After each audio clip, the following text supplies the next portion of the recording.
The Charlotte Hornets have generational fumbles when it comes to drafting. They drafted Kobe Bryant in 1996 with the 13th pick. Then in 2018, they drafted SGA with the 11th pick. I still think the biggest fumble ever was when the Detroit Pistons drafted Darko Milicic over Carmelo Anthony, Chris Bosh, and Dwayne Wade. Welcome to the Real Oshow. I'm Zachary. Joining me as always, my partner in crime, my brother Joshua. And on today's episode, we talk some NBA draft fumbles, we talk the NBA Finals, and we discuss some cool investment stories. Enjoy. They paper getters, they want money more than they want fame shit. I swear we go so hard, we on A-list. I see my niggas prevailing. We going hard for the hand. We gonna stack that we jaded. This is a great interview. They doing their thing. The NBA Finals is here, and Zachary, I want to talk about one of the biggest fumbles in NBA history. What is it? The Charlotte Hornets have generational fumbles when it comes to drafting. They drafted Kobe Bryant in 1996 with the 13th pick and traded him to LA. Then in 2018, they drafted SGA with the 11th pick and traded him to the Clippers and got in return Miles Bridges, who has more felonies than SGA has first-team All-NBAs. Who did they get for Kobe Bryant? They got Vlade Divac or something like that. He's a foreign player. He's a Euro guy who he actually is a really good player. I think his numbers retired for the Sacramento Kings. He's like a top Euro player, but he only played 2 seasons for the Charlotte Hornets. So Kobe, who is a 5-time NBA champion, Hall of Famer, 33,000 career points for a guy who played 2 seasons for your team and really only played like 120 games. I still think the biggest fumble ever was when the Detroit Pistons drafted Darko Milicic over Carmelo Anthony, Chris Bosh, and Dwayne Wade. We would have probably won 8 championships if we drafted either one of those players. Instead, we took a Euro guy who fucking sucked, to be honest. And I don't know his stats off the top of my head. All I know is when you're known for getting drafted over 5 other really good players, that means you probably didn't have a good career. Darko was one of the worst picks in NBA history, but it goes even further with the Charlotte Hornets because not only have they not made it past the second round in playoffs ever, since 1996, they've had 21 lottery picks. And in the franchise history, they have 22 playoff wins, and that's since 1988. SGA himself has 13 playoff wins, and Kobe Bryant had 135 career playoff wins, which is almost 6 times more than their whole franchise. What's a lottery pick? Top 12? Top 10? Yeah, it's like top 10. Top 10, top 12. But, I mean, they've had the first pick, the third pick, the fourth pick. Like, they've had so many big picks, and they fumble the bag every single time. What's crazy is Michael Jordan owned the Charlotte Bobcats and the Hornets. I think he started owning them, and what I'm getting here is March 2010, he started owning them. The Hornets still suck, even with Jordan. Like, it's in their just DNA. It's in the genetics. Like, even Michael Jordan, who is maybe the best, one of the best basketball players ever, still couldn't fix that organization. But it is proven, though, that a superstar can't always fix a trash organization. This happened with Gretzky in the Arizona Coyotes. He came in as the head coach, or actually he came in as the owner, then became head coach halfway through the year because they fired the coach, and even he couldn't turn it around. They actually were horrible. So just because you're a superstar in the league doesn't mean you know how to run a team. I also want to add, because I looked up Darko's stats, just if anybody's curious who doesn't know off the top of their head. This is Darko's career stats and 468 regular season games, Joshua. Would you, before I give all the stats, I want you to guess his points per game average. I'm going to guess it was 10.5 points per game. You would be completely wrong, and you would actually be 4.5 points over. His career average is 6 points per game. He averaged 4.2 rebounds per game, under an assist, 1.3 blocks, field goal percentage of 46%, and a free throw percentage of a whopping 57%. So we didn't draft Carmelo, D. Wade, and Chris Bosh for that bum. We turned down 3 Hall of Famers for a bench player, pretty much. But I want to stay on the NBA topic because a lot of people are saying that OKC versus the Pacers is going to have the worst ratings in NBA history. And it will. But this is my thing. Why does it matter? When ratings suck, who does it affect? It affects the NBA. So why, as me as not the even fan, it's actually not the NBA. It's the TV, but no, it it's is the TV. No, it's the TV companies. But the NBA gets their money every year regardless. It doesn't matter. But if the viewership drops when it comes around for negotiations, they're going to be like, sorry, you guys don't get views in the fucking NBA Finals. Ipso facto, NBA losing money. Yeah. It's a partnership. I agree. It's 50-50 partnership. Great. So if one of them loses money, they both lose money. Well, that new TV contract will be in another 12 years. Hopefully the NBA will have it figured out. Well, I'm just saying, but here's my point is, I think this is actually going to be a really good NBA Finals, talent-wise. A lot of people think OKC is going to blow them off the floor. I don't think that's necessarily going to be a thing. I think OKC does win it in 6, but I don't think this is going to be a slaughtering by any means. I don't think the NBA will let it be a slaughtering because everybody's already saying they don't want to watch. There's no big superstars, which is the big thing. There's no LeBron. There's no Steph. There's no KD. Like, when's the last finals that hasn't been like a true superstar? Like, SGA is a superstar. He is, for sure. But I'm saying like one that's been in the league for 8, 10, 12 years and is like first ballot Hall of Famer. There hasn't been a time in a long time. Maybe who was it last year? It was Celtics and who? Celtics in Denver. Celtics, Denver. Yeah. I mean, you have Jokic, first ballot Hall of Famer. Then obviously you have the Celtics, which fuck the superstars. That's the market. Jason Tatum and Jaylen Brown will probably be Hall of Famers, but the market matters more than anything. But Middle America, congratulations, you got your NBA Finals. No, it's going to be a great NBA Finals. I do want to transition to music. It's Friday. Tons of new music is coming out, which got me thinking about old hip-hop artists, like where are they now type things. And I got into a really cool story with Nas. So Nas is obviously one of the greatest, most iconic figures in hip-hop history, you know, over 30 million albums sold, Grammy winner. He's toured the world, and he's honestly has one of the greatest catalogs in hip-hop. You could argue it across anybody. But a lot of people don't know that he has an unbelievable track record when it comes to investing. In 2013, him and Anthony Saleh, his longtime manager, formed Queensbridge Venture Partners, which was basically focused on early-stage tech startups. And their first investment in 2013 was Coinbase when it was only valued at $140 million. In 2021, when it IPO'd, they made over $100 million off of one deal. Doesn't stop there. The next year, he invested in Ring Camera, the ring on your doorbell. Amazon bought it for $1 billion.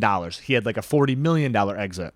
In that same year, he bought PillPack, which was another company that Amazon bought for $1.2 million, and he had another massive exit. They say his investments have cured up to be about $200 million, where his whole net worth in music, all his catalog is worth, is around 25 to 40 million. So he's almost 5x'd his music catalog in about 10 years in investments. Let me add another caveat and an important investment in Nas's career and Snoop Dogg's career that you didn't touch on is in 2014, both of them invested $100,000 into Robinhood.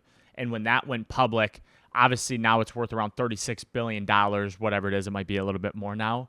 They made $60 million on their original investment in 2014. Yeah, and just to touch on a few more topics, because Robinhood was on my list. I hadn't mentioned it yet, but they also did Dropbox, Lyft, Robinhood, like you mentioned, Genius, SeatGeek, and there's literally like 34 other ones that are less known, but still very successful companies. It also just goes to show you can really only make money investing before it IPOs. I think what it does also show is it takes money to make money, because for Nas to be able to throw $500,000 on Coinbase when it was nothing is easier when you have money than when you don't have money. You know what I mean? It's easier to make money. But you also see the trends. When you're playing at that game, you see the trends before anybody else. So like you're like, okay, this is the crypto. This is okay. This is starting to get some legs. I'm just going to invest and figure it out.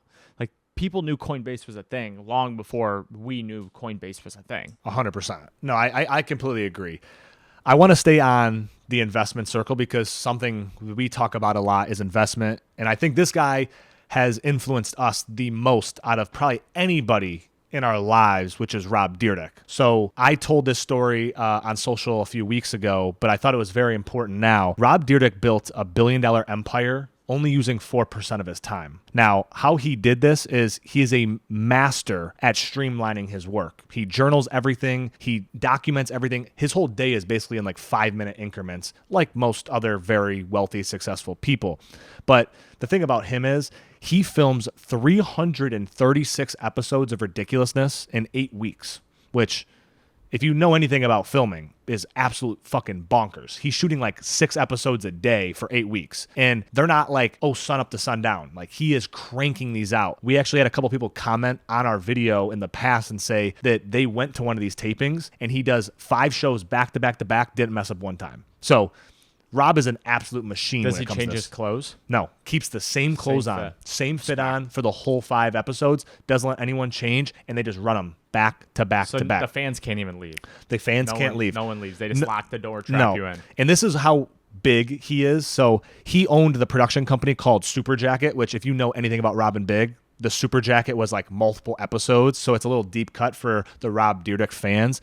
And which means on every Ridiculousness episode that you see, he gets paid as talent, a producer, and as the studio. So he's getting paid 3 different checks on every episode that drops. And where he gets it is he has a monopoly on MTV. He literally owns half of the network because 70% of its programming is his shows. And on top of all that, he made the masterpiece, the blueprint of how to do it. And he made 3 other spin-off shows that he collects a ton of royalties and everything in between on. He also has royalties on Ridiculousness itself. I want to add, because in the world of like influencers and creators, and we're doing a YouTube show and an audio podcast, all of that, the money is still to be on traditional TV. 100%. Like, the only way to actually win the game is to still be on traditional TV, which is fun. And I think what social media and the internet has done, it's gave more people opportunities to eventually get on TV. And obviously you can still build a community. You can still be rich as fuck and never be on TV once. But to hit something like Ridiculousness, once something hits on TV, as you know, and as I learn about the world, and I'm reading Bob Iger's book, who's the CEO of Disney, when something works, it's the only thing they want to do. It's why Fast and Furious is on Fast and Furious 14 and a half. Yeah. Like, because it works and people like it, and it's already built up a community. So they just want to keep going back to the well, which is why Rob Dyrdek is in season 49, and they're like, we'll pay you whatever you want to do. Just keep bringing people here and keep making good content. Yeah, speaking of success, one, he is on season 44, so you weren't very far off. And just to talk about the success of TV and why TV matters and why the big players are still at it, they assume that Rob is making anywhere from 20 to 50 million a year just off royalties. Then on top of that, he's making 10 million a year off of his studio profits, and he's making another 20 million a year off being the talent of Ridiculousness. Then in 2020, he sold his studio for 190 million. Basically, just was like, I'll take all the overhead, I'll take that 200 million as profit. Thank you very much. So even his own wheel of what makes his life easier, he can sell that and make profit. So Rob Dyrdek is probably one of the most underrated entrepreneurs in the world because of what he's leveraged from being a street skateboarder into now a TV studio.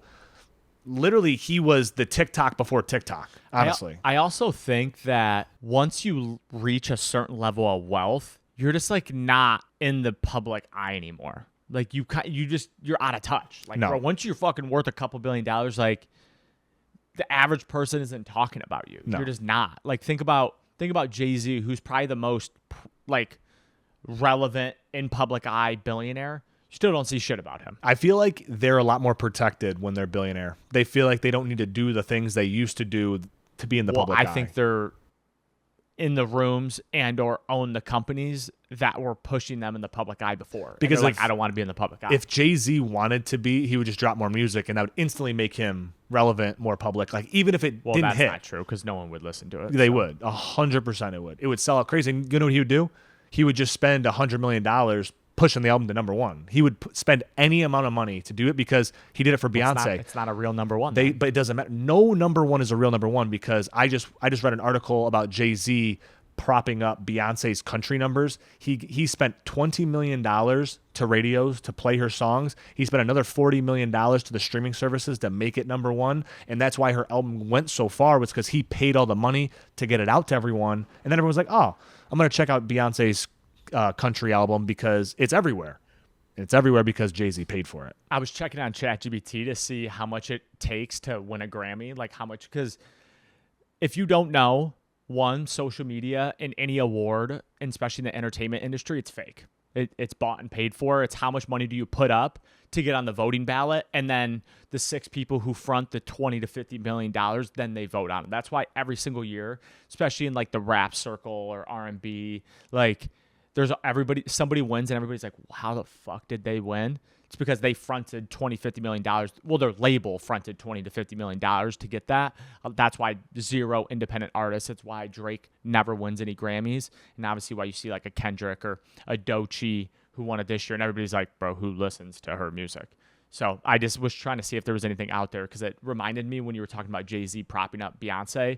That's just how you win a Grammy is who wants to front the $50 million to be on the ballot. I mean, same thing with movies. Like you look at all these movies that, they spend $250 million to shoot the movie. And they spend another $200 million on marketing the movie in hopes that it just is everywhere. So people are like, I'm going to go watch the movie because it's everywhere. It's just brainwash. It's social proof. Everyone wants to see the social proof. It's same thing with like TikTok. If I see a video that has 1 million likes, I'm intrigued. I'm like, it's got to be good if 1 million people liked it. It's same thing like a movie, same thing with music. When it's number one, everyone's like, oh, it's got to be good. Yeah. It's like anything. Especially when you hear a bunch of creators reacting to it. It's caught me before. I've taken a second look at songs because it's caught me. I'm like, why are so many people making this? Maybe the song actually is good. Then you listen, you're like, oh, it's good or it's not good. But I also, before you move on, Joshua, you were talking about how these production budgets for movies, how they market it. The new Avengers Doomsday movie has to make $2 billion to break even. It's why it doesn't make sense to do it. Like, that's insane. $2 billion. The risk for that is astronomical. They're going to lose $1 billion. Well, I don't think they're going to lose $1 billion because Robert Downey Jr. is going to drive people to the box office. But $1 billion in revenue in the box office is like insane. That's like amazing. There's only a few movies that have done it. The Avatars, the Shreks. Stitch is going to do it. Stitch is on track to Maybe get to $1.3 billion this year. Which is kind of shocking. But no, it's a great movie. You should check it out. The IP is good. Like Stitch IP is good. I would love to see Stitch venture into different worlds. Like not keep with the Lilo and Stitch. Like let Stitch do his own thing. I would love to see that next. I want to transition here. We're going to keep it on the investment side of things. But in 2001, a 50-year-old marketing exec quit his job against all odds and built a $7 billion watch company. His name was Richard Mille. I'm sure you've heard of the watch before, but he spent his whole life marketing watch brands and high-end jewelry. And after 3 decades of being in the field, he decides, you know what?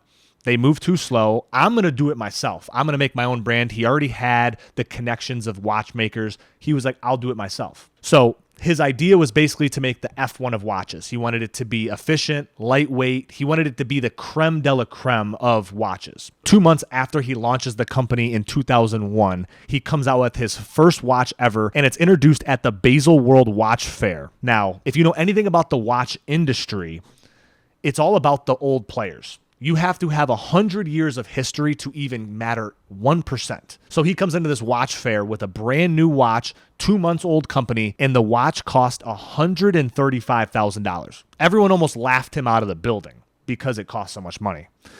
Well, fast forward the next couple of years, they only make a couple hundred watches. They're selling them. There's only 1 or 2 dudes that are really buying these watches. They kind of see the arbitrage in it. But everything changed in 2010 when Richard Mille got Rafael Nadal to wear a $500,000 watch while playing tennis. Now, we've talked about this a few times. OBJ's done it. There was a couple of UFC fighters that have done it. Lewis Hamilton's done it. They're everywhere, right? Rafael Nadal plays with the watch, says it's so light that he forgot he had it on. A little marketing there, Ever since that day, it took off like a rocket. Rappers started talking about it. You got Drake and Future rapping about them, wearing them. You hear the Richard Millie, and I honestly thought that's how you said it was Richard Millie. It's actually Richard Mille. But since 2001, the company is worth $7 billion. They make a couple thousand watches a year, and most of them go around $2 million. What's wild is of this whole thing that a 50-year-old man made the most fashionable thing out right now, which is kind of crazy. Well, he just gave everybody the recipe of what to do with a luxury brand.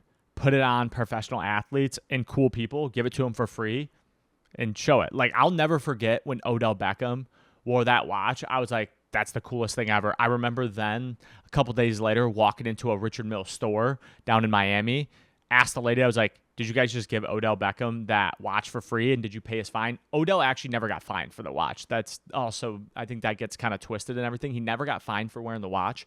Obviously, you're not supposed to wear it, but never got fined. But I remember asking the girl behind the counter, I was like, did you give OBJ the watch? And she's like, I'm not allowed to comment. Obviously, going back to the Rafael Nadal, the best marketing you could possibly do is putting it on cool people. right in front of the public attention. If I did any luxury fashion jewelry, I'd give it to the coolest people and be like, wear it in the game, wear it everywhere, take a picture with it. It's yours. I will give you a $500,000 watch for free. Just fucking put it in the eye. I agree with that, but I think the reason why it actually stuck was the product was superior. So yes, they gave it to the people, but it was actually legit. Like if you ever hold on to Richard Mille, it is so light you wouldn't believe it. Listen, at the end of the day, it's still got to be good for it to actually last, but that's also the part. If you're charging somebody, there's multiple $100,000 watch companies out there. It's not just Richard Mille. Right. That might be the peak, but there's fucking what's the Rolex, Patek, everything. I mean, once Rolex dropped its sponsorship of Tiger Woods when all the allegations came out years ago, I kind of lost respect for him. But anyways, Rolex could do that all day. Patek could do that all day. I don't know if they do it. I haven't seen it. Richard Mille obviously came up with it, so they're probably like, oh, we don't want to copy, but I would be copying. I mean, to me, I'm not a big watch guy. I'm not going to sit here and be like, I know watches, because I really don't. But I look at like a Richard Mille and I'm like, they're doing something fast. They're able to do it at a top level. When I look at a Rolex, most of them all look relatively the same. When you look at a Richard Mille, you're like, wow, that is something different. That's something interesting. Like the craftsmanship in it is elite. Now, in 100 years, is a Richard Mille going to hold its value like a Rolex? I don't know. But there's something to be said about it. When you made this story, all I thought about was like, man, once we get popping a little bit and we have a community and we have like little merchandise going, I'm going to make a $10,000 sweatshirt. And if people are like, oh, that's too expensive, I'm like, you're just too fucking broke. So there's actually this thing restaurants do that they put a super, super expensive item on the menu to make everything else look cheaper. So here's the thought. I was in Italy a couple months ago and I saw a steak on the menu for 1,000 euros. And I was like, who the fuck is buying that?